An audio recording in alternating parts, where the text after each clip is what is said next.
Good morning, guys. Yes, welcome to my YouTube channel. First episode. Well, naiya ako. Hindi po tayo vlogger, no? Well, the reason. Take two. 1, 2, 3. Hi guys, welcome to my channel. This is Nurse AJ, and welcome to my channel. Mali. 1, 2, 3, go. Hi guys, good morning. Welcome to my channel, and this is Nurse AJ. So welcome to my channel, episode 1. So just to give you a little background, actually hindi naman po talaga tayo YouTuber or vlogger. So basically I thought of creating a channel because yun, medyo mag-iiba na yung ating mundo. Tatahak tayo sa bagong journey natin sa buhay. And of course, I wanted to document yung every single journey na tatahakin ko.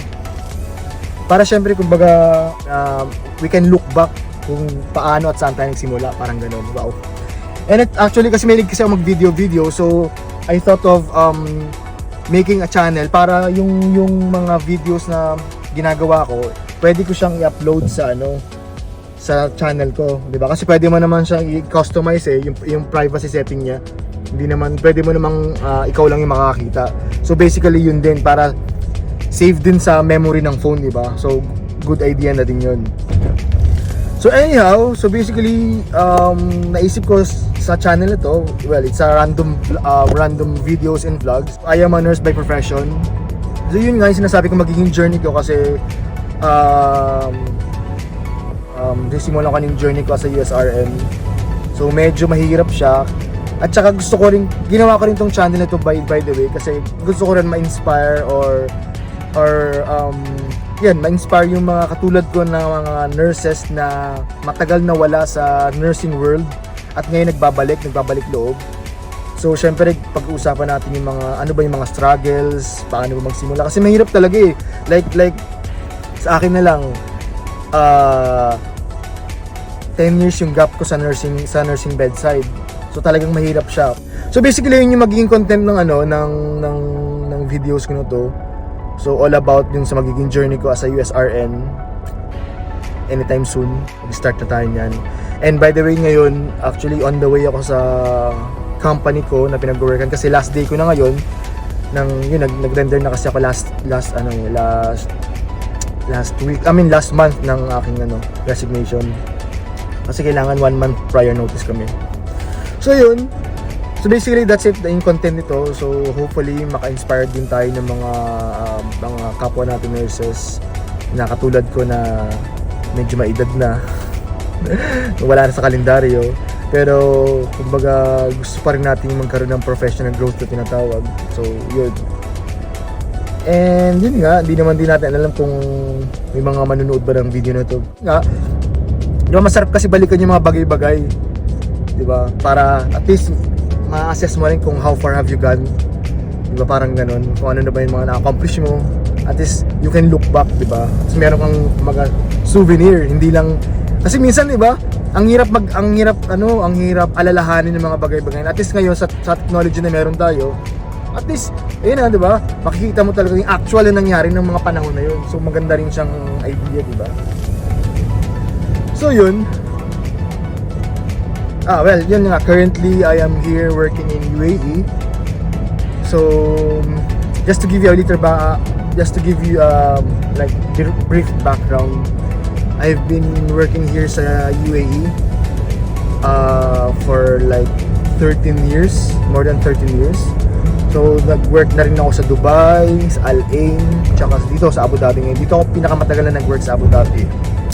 So yun, gawa tayo ng separate video dito sa naging journey ko sa UAE. Medyo MMK levels talaga to eh. Pero syempre, yun nga.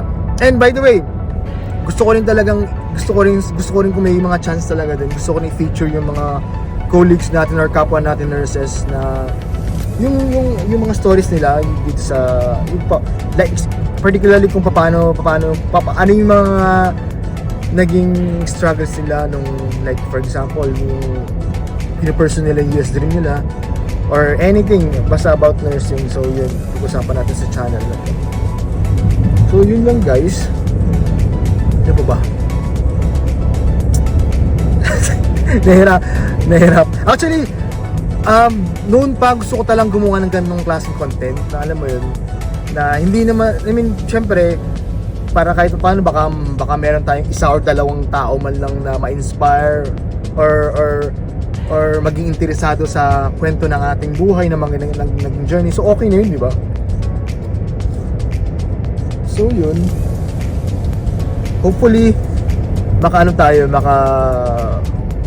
hopefully magawa natin yung mga bagay-bagay na yung yun lang naman yung aim natin na paano ma-share yung ating journey at magiging journey in the future.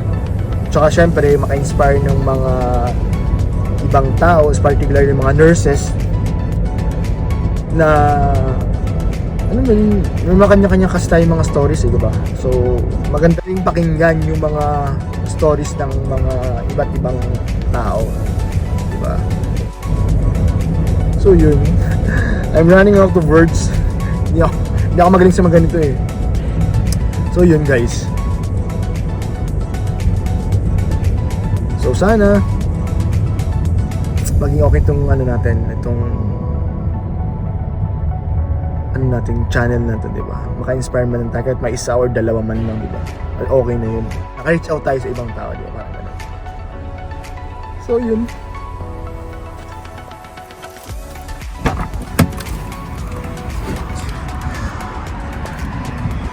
And nandito na ako guys sa punta ng office. Medyo na malayo yung parking gawa ng Friday ngayon At saka anong oras na din kaya medyo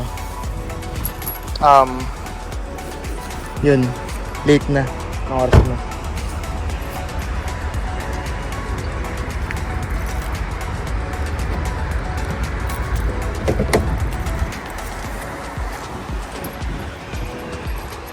So yan, ito yung aking workplace.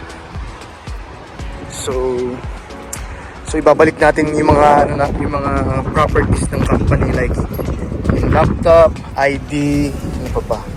Kasi kailangan natin ma-clear yung mga bagay-bagay, yung clearance natin kailangan natin maayos kasi yun nga, medyo malapit na yung mag-exit natin sa bansang ito.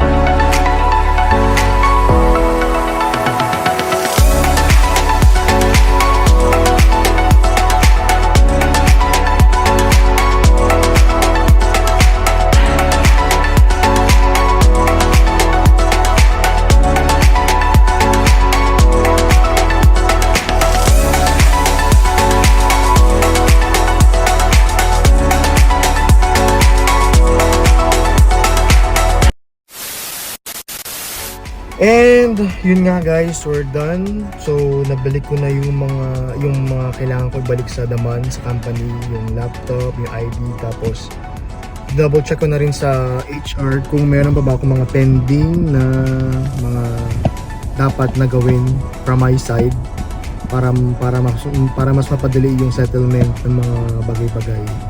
So yun, I'm just hoping and praying na sana talaga yung settlement ko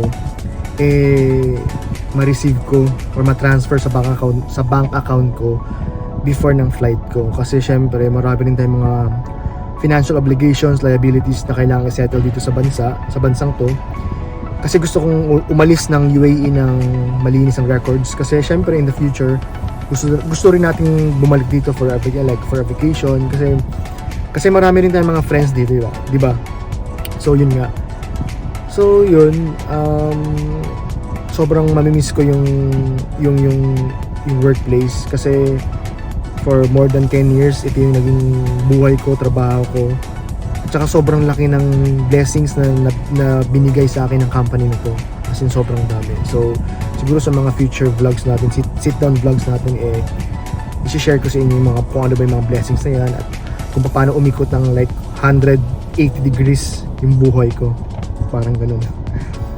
Tapos yun, syempre, ngayong resigned na ako, marami pa rin tayong mga, magiging busy pa rin tayo kasi marami tayong mga modules, mga online, parang mga online like reviews na, parang ganun, or mga kailangan nating gawin bago tayo mag-start being a USRN. Tapos syempre yung mga training na yung BLS, ACLS, so kailangan nating reviewin ulit yan. Kasi kumbaga sabi ko nga, diba, 10 years akong nawala sa nursing world. So ngayon nakangapa na naman tayo. But syempre, unti-unti magiging okay din lahat. Tapos, ayun, ano bang oras na? Well, mag-11 AM na dito. So, medyo gutom na rin ako, wala pa akong breakfast. So, hanap tayo ng place kung saan tayo pwede tumambay. So, yun lang guys. So, see you.